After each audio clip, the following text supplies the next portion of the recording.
Big Value, Big Business Podcast, episode 27.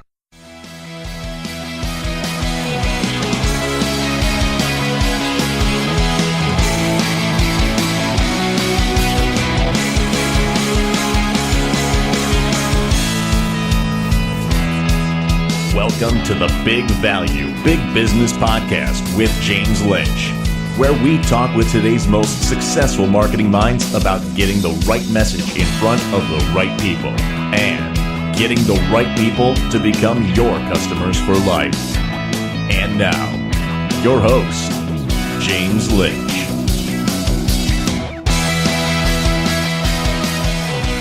All right, welcome back, my friends, to yet another edition of the Big Value, Big Business Podcast. I am your host, James Lynch. Today, I am really big time super excited about my very special guest. Her name is Lynn Serafinn. Lynn comes to us from the 7 Graces of Marketing.com. That is with the number 7. Lynn is a certified award-winning coach, teacher, marketer, social media expert, radio host, speaker, and the author of the #1 bestseller, The 7 Graces of Marketing, How to Heal Humanity and the Planet by Changing the Way We Sell. It is my pleasure to welcome Lynn to the Big Value, Big Business Podcast. Lynn, hello, and how are you today? I'm doing well. I'm calling you today from Britain.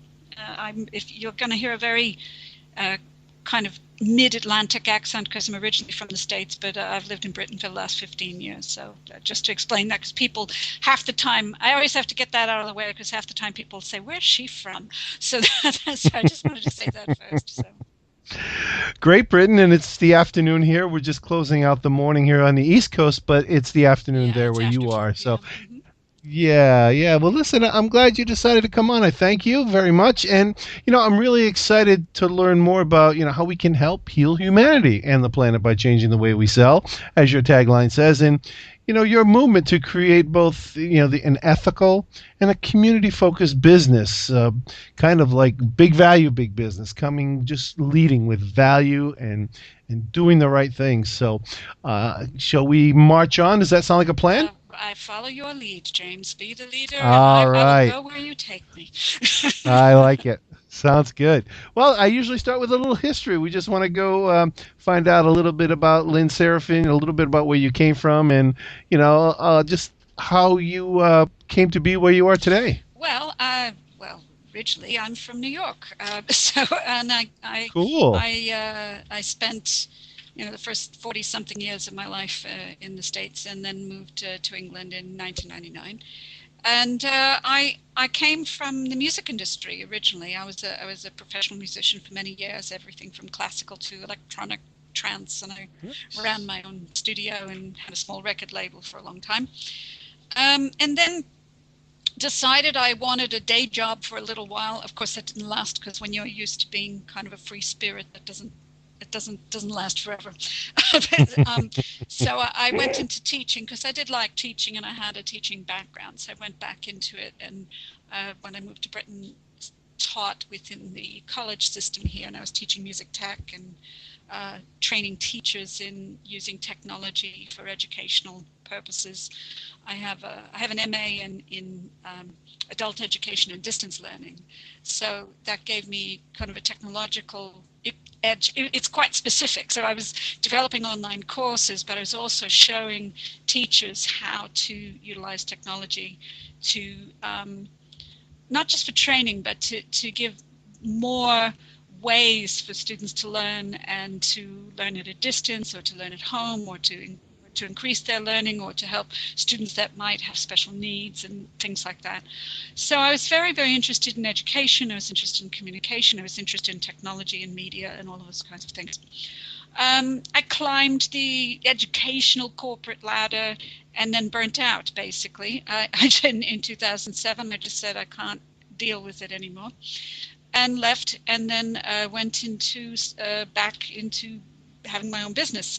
And so at that time I started as a life coach, because I had a qualification in that, or I was actually finishing a qualification in that as well. And however, it took kind of a curveball. I did coaching for a while, but then what I was doing also is coming back to one of my first loves, which was writing. So I started publishing, and I published a book that did very well. Because that book did well, and I was self-published, that's when people started asking me about marketing.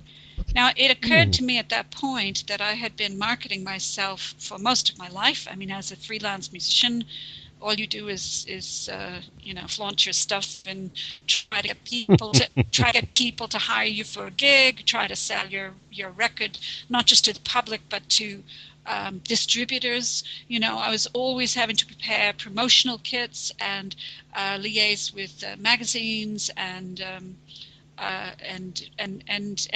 record labels and distributors and shops. So I was always engaged in marketing, and I also did a lot of event organizing for guest speakers because I was very interested in philosophy. So I brought in a lot of speakers from India, and I did a lot of that as well. So I had a lot of experience kind of marketing things that I was doing, but what I hadn't done to that point was sit down and strategically analyze what it was that I was doing so that I could help other people. But when I launched a book that I wrote back in 2008, and it did very well on Amazon because I was now suddenly immersed in this whole new world called Web 2.0, and dealing with all of a sudden blogging and social media, which wasn't there when I had left. When I had gone into with the day job, none of that stuff was there. I realized that I was developing my own style of marketing. There was a lot of probably some of your listeners, if they've been in business for a while, they probably realize there were a lot of really schmoozy formulaic marketers out online then. They still are, but they were really, really in full force around toward the end of the what we call in Britain the noughties, the 2007, 2008, 2009.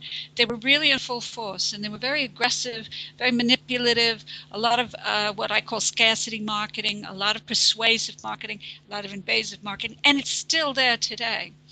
But I didn't like that, and so I developed I had a different style, and it seemed to work. But I didn't sit down to analyze what it was. As people started coming to me, they said, "Hey, you're doing really well with your book. Can you help me? Can you help me do this with mine? Can you help me launch my book? Can you help me build a platform?" All of these kinds of things. It made me sit down and have to analyze what was it that I was doing that worked? What was it that I was doing that was different? Because that's why they said they were coming to me, is because I was not the same as what they saw.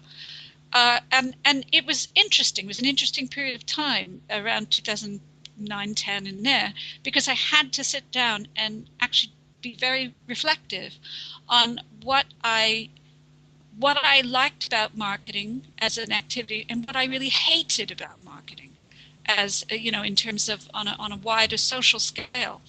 And that's really where the 7 Graces of Marketing came in, because I started to realize that there was a heck of a lot of stuff about marketing that I could not stand. And furthermore, I kept hearing most of my clients coming to me saying, "I can't stand marketing. I think it's evil. I think it's the devil." That kind of, maybe not in those words, but basically they hated it. They thought it was manipulative. They thought they'd be disingenuous if they engaged in it. And as a result, they didn't do it. Or if they tried it, they did it in an inauthentic way that did not feel good to them. And because of that, there was a mismatch between who they were and how they were speaking to the public and the results they were getting. And after a while, if they didn't do it at all, they'd go out of business. And if they did do it disingenuously, they either felt, they didn't like it themselves, or people didn't trust them, or something didn't quite work. So obviously there was a problem here. And I started looking into what were the mechanisms that were actually not working. And that led me to really, James, 2 years of research to discover a lot about the history of marketing that I never knew, because my degree's in social sciences. I did ethnomusicology and social anthropology, and then education. I had no degree in marketing. I didn't know anything about the history of it. And in fact, students today, I found out since doing a lot of talks at campuses and all. A lot of them don't know the history of it either. But marketing actually, as I started to explore it, I realized that it was really founded upon a conscious system of psychological manipulation. Now, a lot of people would say, well, yeah, no, duh. But I'm like, when I really examined it historically back from around the 20th century and its beginnings with, say, Edward Bernays, who's considered the father of modern marketing, when I really started exploring that and early marketing campaigns with companies who were into mass production, all that whole period of time with the big golden age of capitalism, when the Ford and American Tobacco Company, all of these things, when they were starting. The industrial well, revolution. It's kind of post-industrial revolution, Post that, but it's when capitalism combined with it and really shot it forward. Is when we get Sure. into mass production. So Madison Avenue Exactly. was born. Well, Madison Avenue came because it's once mass production came in, suddenly what happened was you had a world where we were capable of producing things faster than we could use them. And that was the critical turning point in history, because and here's the thing too, it's not just that we were capable of now producing things faster than we could use them, we were also capable of producing things faster than we could dispose of them. And that's the thing that we are experiencing today. We are actually now, as a planet, as a society, suffering the results of, or experiencing the results of, that 100 years of kind of linear produce, sell it, use it, throw it out. And this is where recycling has come in. We have to recycle goods in this, but I don't think people actually really see that. Yeah, sure, we can recycle all the plastics and everything we want, or metals or whatever. The actual issue starts with consumerism. And so the real issue has to do with the fact that we're producing more than we can use, and how the early marketers used psychological manipulation to convince people that they needed more things than they actually needed, at a rate, more rapid consumption rate than they actually needed, is really what manipulative and destructive marketing is all about. I believe marketing is very important, and I reframe the concept of marketing in the book, The 7 Graces of Marketing, in this way. I say that marketing is simply the communication that marketing is the act of communication that we have something of value to share. And if you look at it this way, you say, okay, it has nothing to do with selling. It must be of value, and it is simply an act of communication. It has nothing to do with making sales. It has nothing to do with convincing people, and it has to have value. If you're manipulating, lying, deceiving, using tricks to make people fearful, and you're trying to get them to get something that they don't actually need, or too many of something that, more than they actually need, then that's ethical marketing, as far as I'm concerned. And so that's really the premise of the book, is what are the things that people did that have put us into not just environmental distress, but also economic distress, James, because obviously if you have a whole society that's been convinced to consume more than they need, what do you end up with? You end up with a society that's dependent upon credit, and then therefore in debt.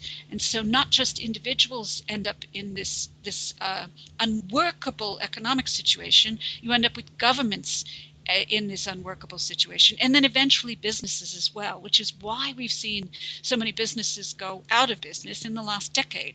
So the system, capitalism, was a great idea before mass production and modern marketing. It was a great idea. It worked because we were consuming at a rate that the planet could absorb and that the economy could accommodate. But once you get into mass production, mass transit, air travel or whatever, and credit, then capitalism collapses. And this is what we've been experiencing. But if you weave the thread back to the beginning, it has to do with the psychological manipulation of unethical marketing that has programmed us to think that we need to consume at that level. So that's the premise of it. I know it's a big mouthful and it may seem very scary or deep or depressing, but that's the premise of the work that I do. That's my observation and my belief, and that's why I do the opposite and help people see the bad stuff so we can turn it around and do the good stuff, so to speak, and try to heal that situation. Yeah. So define marketing for me in your own terms as an exchange.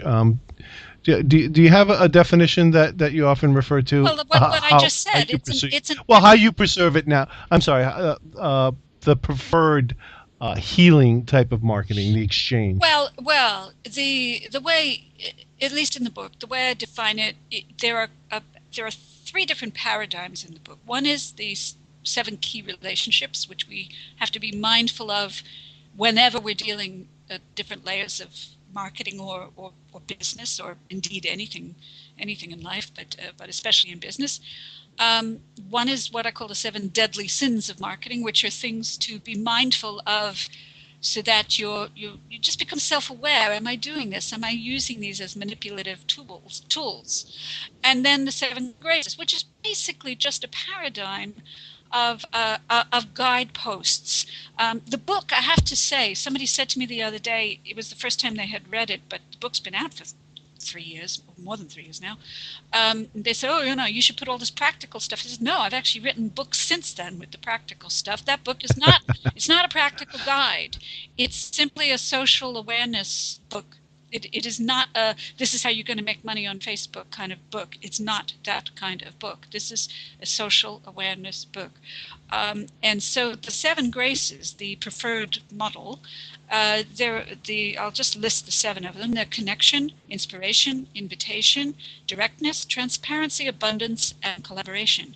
Now, connection is the foundation of all of the others. Connection means that you feel not just you feel connected to your business, you feel connected to yourself, you feel connected to the cause for which your business is serving, you feel connected to your audience, to your clients, to your customers, you also feel connected to the flow of money within your business. And all of these things work together to make a cohesive foundation upon which everything else sits. Now, if you have and planet, source is one of those 7 key relationships as well. So if you feel connected to source, you're going to operate your business very differently from somebody who sees source, i.e. planet, resources, earth, water, metals, who knows what, money, people. If you feel disconnected from those things, you're going to see them as separate from you. If you see them as separate from you, then you will exploit them. That's a point. I mean, that's not a point, but a fact. If you cannot exploit something you feel connected to, if you feel really, really unconditionally connected and you identify and empathize with someone else or something else, you're not going to exploit it or him or her. You just won't do it. If you're disconnected, you always will. And that's a fundamental principle of, I think, almost any philosophy on the planet, and it underpins everything in the 7 graces. So to do ethical marketing, you first and foremost have to look at, where am I feeling connected, where am I not feeling connected, and then from that the other graces can spring. So the second one is inspiration, and inspiration, the literal meaning of the word is to breathe life into. So ethical marketing, or any marketing, should breathe life into the public, meaning it shouldn't give them a sugar rush of, sugar-coated, this makes you feel good kind of thing, I feel all warm and fuzzy. That is not inspiration. Inspiration means actually feeding the public with something that breathes life into them. That could be good information.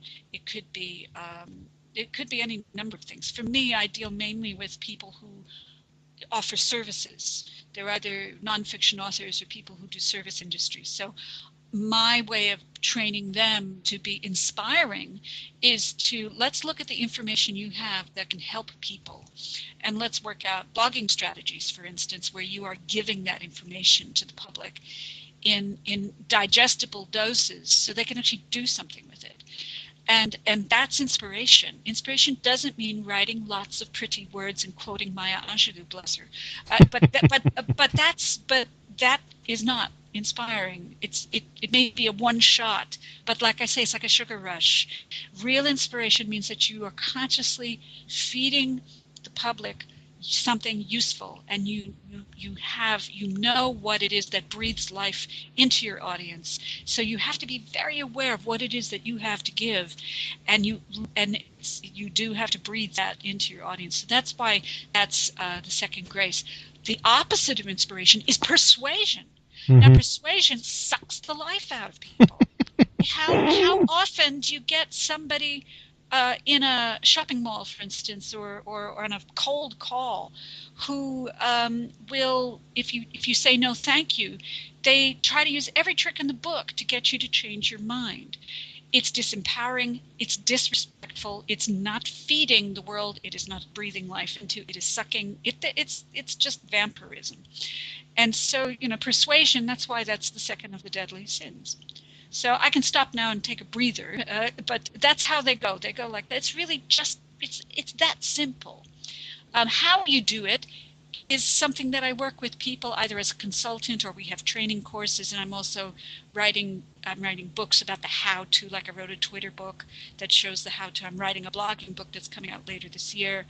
All of those things. There's loads of ways to apply the 7 graces. I didn't want to tell people how to do it in the original book. It was more about, let's think about this. Let's see how can we use this paradigm to invent ways to change, to turn marketing around. Yeah, so it's your philosophy on and a better way to do it. Obviously, the 7 graces, and I love that now you're bringing it into more of a strategic how to. Yeah, very much so. Awesome. Yeah. And what do you have so far? You say you have Twitter. You're working on a blogging. I have a Twitter book out. It came out actually a year and a half ago already. So it's called Tweepalicious, and it's subtitle is 158 Twitter tips and strategies for writers, social entrepreneurs, and change makers who want to market their business ethically. There's a mouthful for you. It's actually, I made the title that because it's actually 140 characters long. It's just a little nice, very clever. Geek humor, little geek humor. But it is a handbook. Tweepalicious is a practical guide.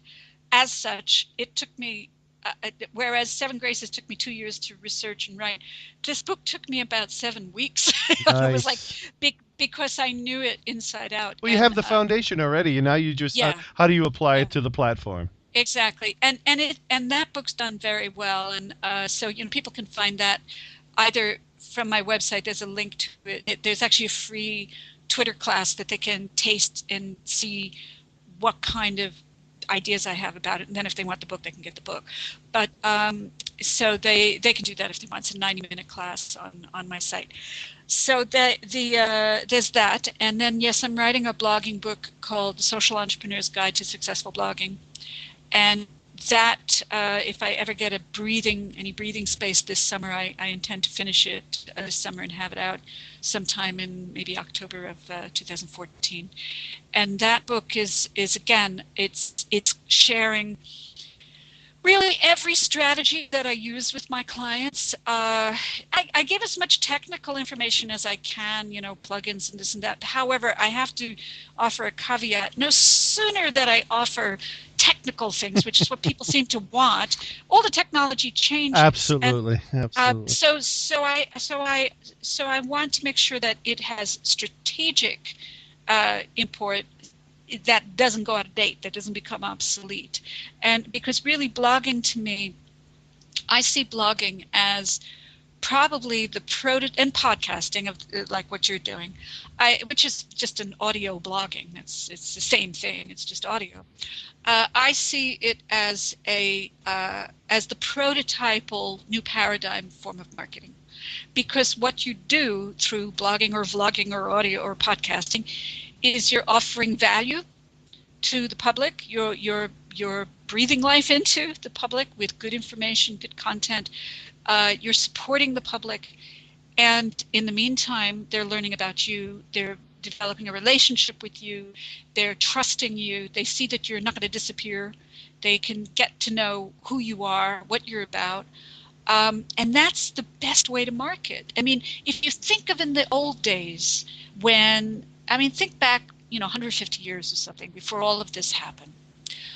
And think of somebody living in a village, and if you wanted to go get a hat or something, or get a tailor or a blacksmith or whatever, who would you go to?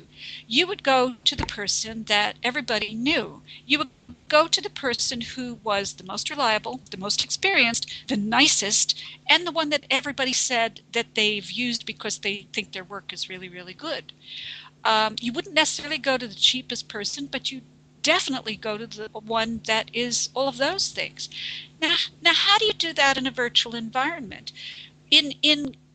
Really, new paradigm marketing is simply going back to the best of who we were in the past and bringing it into a technological setting. Our tribes. That's all it is. The tribes. Absolutely. Seth Godin says it best. I mean, we are going back to that. The community, the village mindset, where absolutely it's word of mouth. Absolutely. And in the book, in Social Entrepreneur's Guide to Successful Blogging, the book that's coming out later this year, I really talk about getting into that. It's not just about I think one of the biggest challenges my clients, because I work as a consultant, I help people build their platforms as well. So I don't just write, I work one-to-one, and I also teach courses in groups. So one of the biggest challenges our students or our clients have is really, really understanding who their audience actually is and how to speak to them in a way that is giving them something, and learning how to market without actually selling there's a lot of unlearning. There's a lot of unlearning to do, and what's interesting also is that a lot of people do the opposite. They don't bother to think, what is their audience actually looking for, and what can I give them, and where do I take them from there? Because let's say I'm researching something. Let's say, like, for instance, weight loss. People are really big into weight loss and da-di-da. So let's say somebody's researching something about. I have a client right now who does. Well, I won't say weight loss. This is health. I have a client who does all gluten-free stuff, whatever. Okay, so let's say somebody goes to her site and they found her somehow, either through a tweet or through Google, about gluten-free. And so that's great. So they go and they find this wonderful information. But then they're going to, okay, now what do I do? They're going to ask themselves, if they're really serious, if they were just looking up something and they wanted to find out a fact, then that's it. But if they're very serious about a lifestyle change, and if the article inspired them about a lifestyle change, they're going to say, what do I do next? Now, what a lot of people miss in their blogging is what do I do next? They have to, if you do not tell your audience, give your audience, not tell, but if you do not give your audience some choices, like if you're looking for a product, here's a link, you can go find one. Or if you want to get in touch with me, drop me a line on my contact page. I mean, something as simple as that. Something as simple as that. If you can't help them take the next step, then you're not helping them progress. Now, not everybody's going to click those links, but some of them are. And if you want to create a viable business through blogging and social media, those are the kinds of things you have to think of. You have to constantly ask, what does my reader, what does my visitor, what does my potential client want right now? What is it are they looking right now? So you're always having to put yourself in their shoes and see through their eyes, and really understand it, and get your ego out of the way. At either end, either your vanity or your hesitance to step up. Get both of those extremes out of the way and simply serve the customer. I love it. I love it. And I was going to. It's funny. I did go to your site, and I did go to the press portion, and you have several topics that you speak to about marketing and about the 7 deadly sins, 7 graces, and I was keying in on the relationship with our audience, and that and you naturally segued and flowed right into that, because that is so important, is It's huge. knowing and understanding and taking them by the hand should they choose to be led, or Yeah, need and to give be them led. the choice. Yes. Well, they don't want to be led in that way. They want to be shown the choices. I mean, I believe in respecting our audience and saying, okay, well, here are the options that I have, or you can look here. Well, that's what I mean by leading. I don't Yeah. mean persuading, or I don't mean Yeah. directing. I don't mean to herding them. I mean, if they're looking for information, give that to them. Take them down the path where they can find it. If they're looking for product, Exactly. take them down there. Avail all the choices to them, and that comes with, again, totally understanding the audience. Yeah, Exactly. perfect. I really look forward to this book coming out. Now I can find. I can't wait to try to finish it. I really do. I've been working so much with clients this past couple of months that I haven't had a chance to.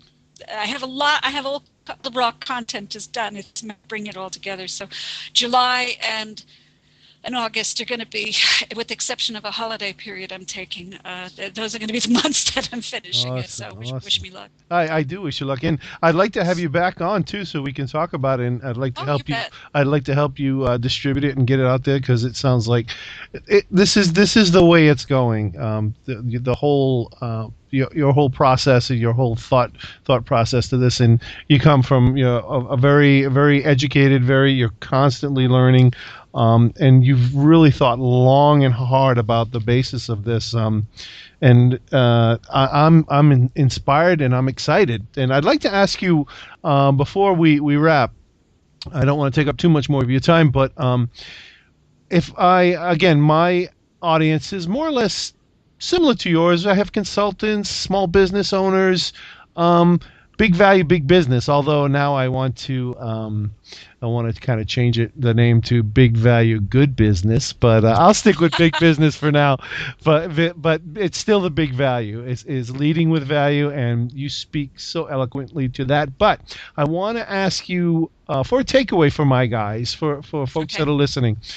Where do we start? How do we? Without throwing the baby out with the bathwater, there's so much scammy stuff still out there. So where do we start to unlearn and in baby steps get back to a tribal, more ethical way of marketing? I think one of the first things we have to do is come back to our own intuition and instincts. Basically, if it feels yuck, it probably is. Is that a technical term? Yeah. I love it. Because people say, I can't stand doing that. It feels yuck. And I said, well, then don't do it. There's probably something wrong with it. It's if marketing a certain way feels really horrible, then it's not right for you, and it's probably not right for anybody. But I do think it is a matter of relearning, reframing what marketing is. As I said, when I say to people, it's the act of communicating that you have something of value to share, they just go, wow. And it just gives them so much space to then reinvent it the way that makes it work for them and their clients. Because if we are interested in sharing value, as you know, your company has that word in it.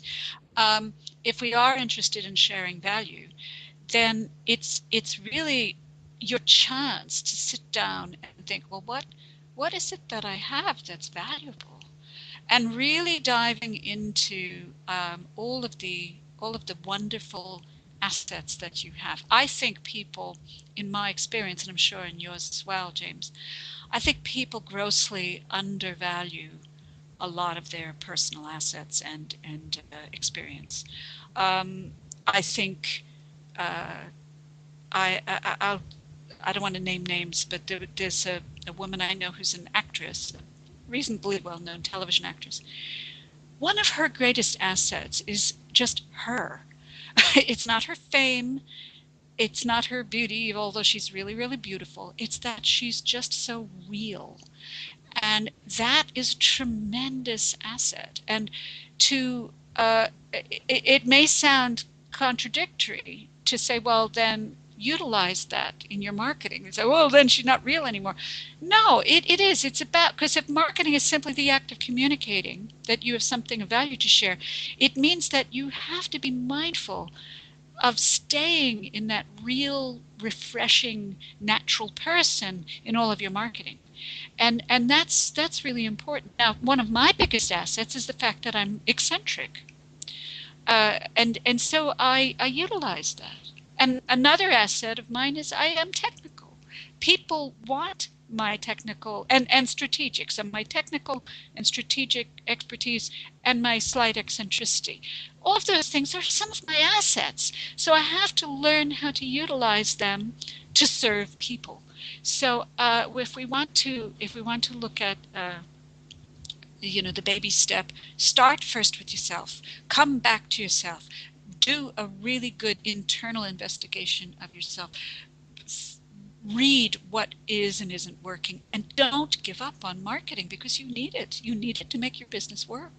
Yeah, marketing isn't wrong. It's not a sin, but the way you do it can make or break that. Exactly. Absolutely. And if you use marketing that feels yuck to you, it will feel yuck to your audience. And down the line, even the other one more thing. Aggressive marketing might make quick sales, but it doesn't win the long-term race of business. Sure. It is not sustainable.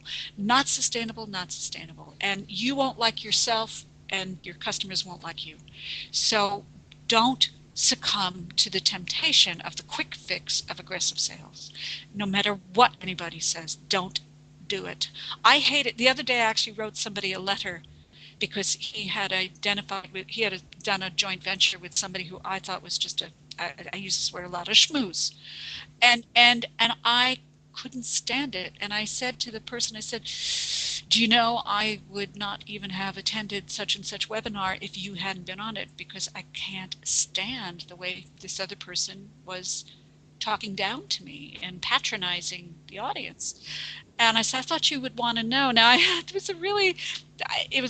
felt nervous writing this letter to this person, but I thought I needed to say something. I needed to say, I value what you do. I respect what you do. Don't let someone else make you look sleazy.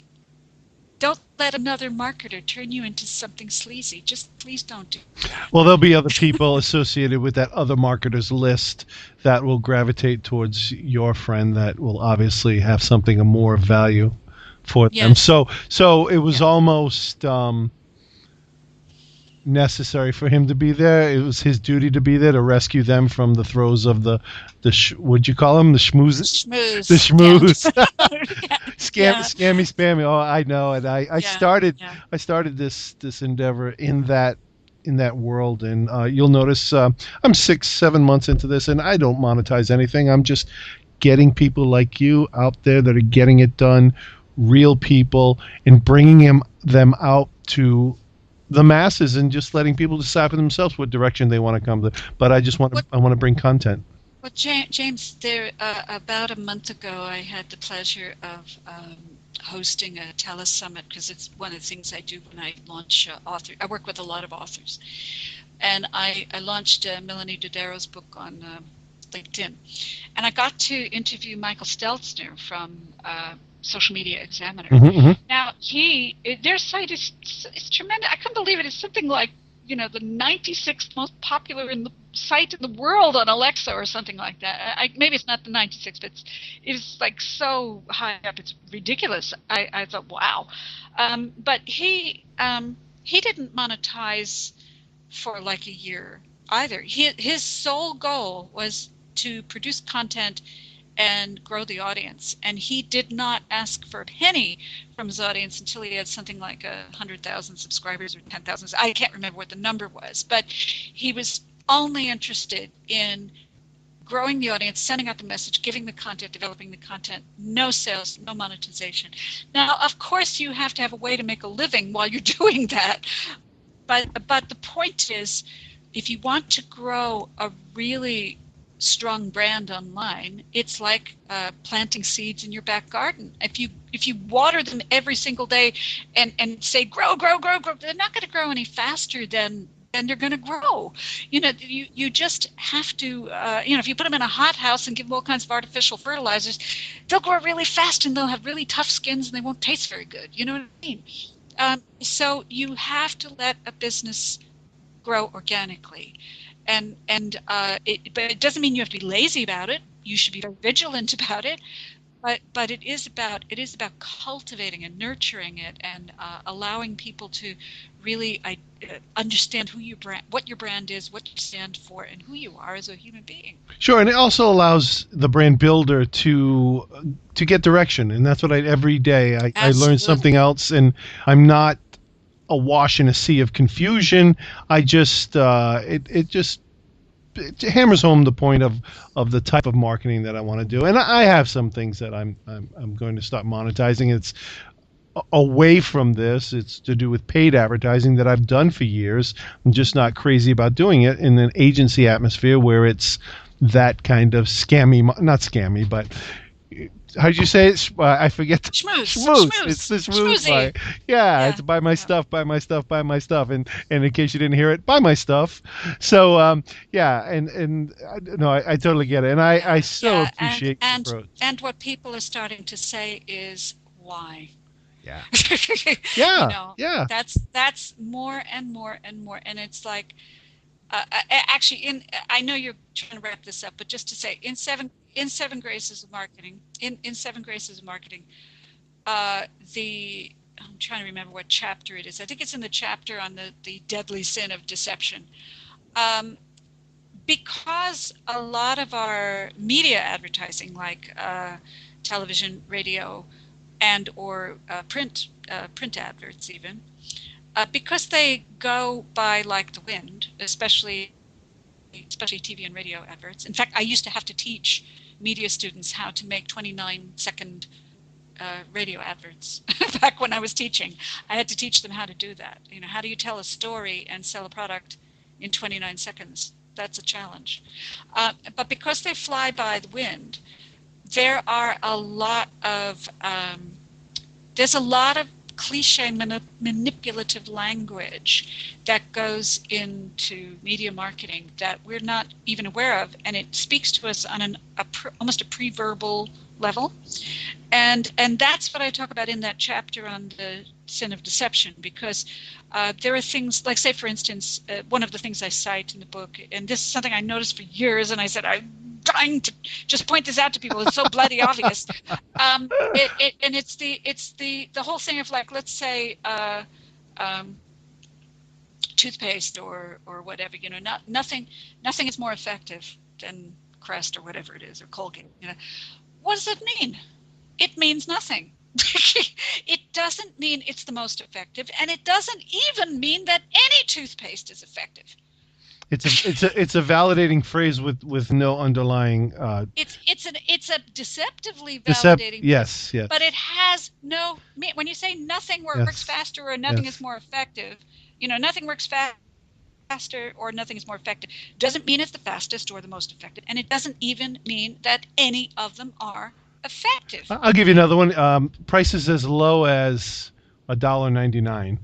As low as, but you may have one loss leader at $1.99. The rest are. Yeah. Yes, and that's but at least there's some element. There is. Truth. Yeah. That's got a 2% truth. The other one's got no truth. None. Love it. And so that's the deceptive language that flies by us really fast, and I read another one the other day, and I wish I could remember it. It was something like clinical something, says that 79% of those who have a preference would possibly recommend this if they were asked. And there are so many hypothetical things. And your brain gets rid of all of the hypothetical stuff and says, oh, gosh, 79% say that they would choose it. And that's not what they were saying. It's absolutely wrong. And it gives a totally false impression. So, but we are trained to accept statistics as real. And also when they go by very quickly, the brain actually doesn't perceive negative statements. It translates them into positive statements. That's a neurological fact, that if we say nothing works faster, our brain translates this as this is the fastest. And so if you took these people to court, they would say, but I didn't say anything that was false. It wasn't a lie. And it's true. It's not a lie. However, it is, because of the way the brain works. And those are the kinds of really simple things that if we start to become aware of them. Another one is the sin of distraction. And distraction has to do with how the advertising industry now depends upon entertainment value over and above telling us anything worthwhile or useful or informative about the product they're asking us to buy. And that's probably the biggest, most pervasive, deadly sin in advertising and marketing today. And it's the least recognized. Why? Because people are entertained. They are entertained by the dancing pony. I don't know if you had it over here. It was the 3 Mobile Network, and they had this viral video of a dancing pony, a Shetland pony, dancing, doing like the moonwalk on a cliff. This video went viral everywhere. What the blankety blank does that have to do with mobile phones? Absolutely nothing. It's all about the attention, and it's like the Super Bowl. The Super Bowl commercials. Exactly. They're all about, let's tune in to see what the most craziest, outrageous commercials are this year. Well, speaking of that, Budweiser, who was I don't know if I'm not in the States, and I don't watch football, but I know they used to be the Super Bowl advertised years ago. I think now it's Ford and Chrysler and things like the Chrysler, things like that. I don't even bother. But the Budweiser, they're not just the king of beers; they're the king of distraction. Because if you're as old as I am, you will remember the old Budweiser adverts with the frogs going Bud. Absolutely, absolutely. What's it got to do with beer? What does it have to do with beer? It's entertainment, right. and it's strictly planting it in your head, and because people think it's funny, and it does beg of the imagination about who is it are they trying to appeal to that might think that's funny, but the fact is it's distraction. It's distraction. It's not telling me why to buy this beer. And they say, well, nobody will watch the adverts if I just talk about that. Well, again, duh. Maybe that's the problem with that kind of advertising. Maybe the whole concept of media advertising is destructive, all of it. And so people say, well, then how do we pay for our television programs? Well, honey, that's why we're talking about creating a new paradigm right now. I don't know the answer. I don't know the answer. All I know is it is causing a problem. And just because we don't have an alternative yet doesn't mean that we shouldn't be talking about changing it. No, and you are on the forefront talking about changing it. I love it. I love this. I remember seeing a fellow. Do you know who Jeremy Paxton is? He does Top Gear here in Britain. Okay. I saw him on an episode actually of Who Do You Think You Are? I don't have a TV, but I do watch shows on video and stuff. But he was on Who Do You Think You Are, which is a genealogical show, and he made a really weird comment, and I thought it's so. It kind of comes back to what we're talking about here. He was talking about some of his ancestors who had a factory and how it had gotten shut down because of environmental issues. And he said, this is why I'm anti-environmentalist. There are people who, they say because it's ruining the water and this and this and this, 3,000 people go and lose their jobs. And he went on and on and on about how he's an anti-environmentalist. And I thought that was kind of a radical statement. But this is the same kind of concept. If we say, well, we can't get rid of media marketing because it's the thing that pays for the programs that people like to watch, that's kind of the same thing as Jeremy Paxton saying we cannot close the factories because 3,000 people will lose their jobs, even if we're polluting the waters and the air and the land.